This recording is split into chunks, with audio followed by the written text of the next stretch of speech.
पवन भैया से पवन भैया के लिए एक रिक्वेस्ट लेके आए हैं। और पवन सिंह को पवन भैया हम इसीलिए कह रहे हैं ताकि हम एक पहले ही रिश्तेदारी अपना बना ले भाई भाई वाला, ताकि पवन भैया जब हमारा ये वीडियो देखें तो कुछ सोचें समझे और उस पर थोड़ा सा विचार करें और ऐसा लगे कि छोटा भाई जो कह रहा है वो बिल्कुल सच और सही कह रहा है। अब देखिए पवन भैया, खेसारी लाल यादव को तो आप माफ कर दिए और उस चीज से दिल बिल्कुल खुश है, लेकिन आप ज्योति भाभी को कब माफ करिएगा? और आपका जो भी ये सब कहानी चल रहा है, जो कोर्ट तक चला गया है तलाक का, वो कब ठीक होगा? मतलब अब जनता ये चाहती है, जनता के साथ साथ हम भी ये चाहते हैं कि जब आप इतने, आपके लिए इतना गंदा गंदा शब्द का प्रयोग करने वाले इंसान को आप माफ कर सकते हैं, यानी कि खेसारी लाल यादव जी जो आपके प्रति हमेशा गलत वर्डों का, गलत शब्दों का चयन करके आपको नीचा गिराने का कोशिश हमेशा करते रहते हैं,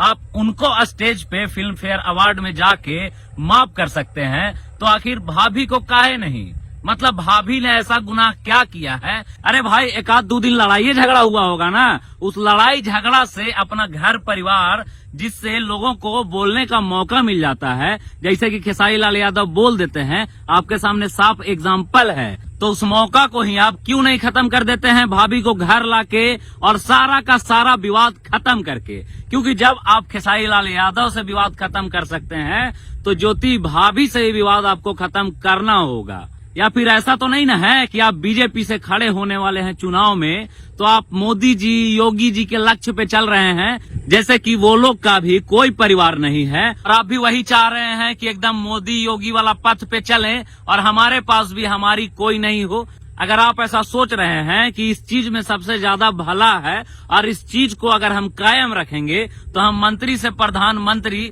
बन सकते हैं, तो आप बिल्कुल गलत हैं। क्योंकि इस दुनिया में आए हैं भाई ना, तो थोड़ा सा अपने लिए भी जी लीजिए, क्योंकि हमेशा तो आपका जिंदगी लोगों को खुश करने में ही गया है, तो खुद भी एक परिवार के साथ क्यों नहीं खुश हो जाते हैं आप? आपका परिवार आगे बढ़ेगा तो लोगों को बोलने का मौका भी तो नहीं मिलेगा। अब देखिए ना, कल ही साला महेश झांडे, मतलब कि आप समझ सकते हैं, आपका और खेसारी लाल यादव का जो विवाद था वो खत्म होने के बावजूद भी महेश पांडे कल गोबर सिंह, ये सिंह, वो सिंह, टंगरी फाड़ देंगे, इतना तक कह देता है, निर्वंश तक कह देता है, तो लोगों को बोलने का मौका ही क्यों देना? भाभी से भी सारा विवाद खत्म करके और एक साथ होइए और जल्दी से जल्दी वो खुशी दीजिए जिसका दुनिया इंतजार कर रहा है। बाकी अगर आप ये सोच रहे हैं कि खेसारी लाल यादव से आपका विवाद खत्म हो गया है, आप खुद जाके विवाद खत्म कर लिए हैं, तो ये बिल्कुल गलत है। क्योंकि महेश पांडे जीता जागता खेसारी लाल यादव का यूट्यूबर है। क्योंकि आपको पता होगा जब महेश पांडे का होटल में ठुकाई पिटाई जो भी हुआ था, उसके बाद खेसारी लाल यादव लाइव आते हैं, उनके टीम वाले लाइव आते हैं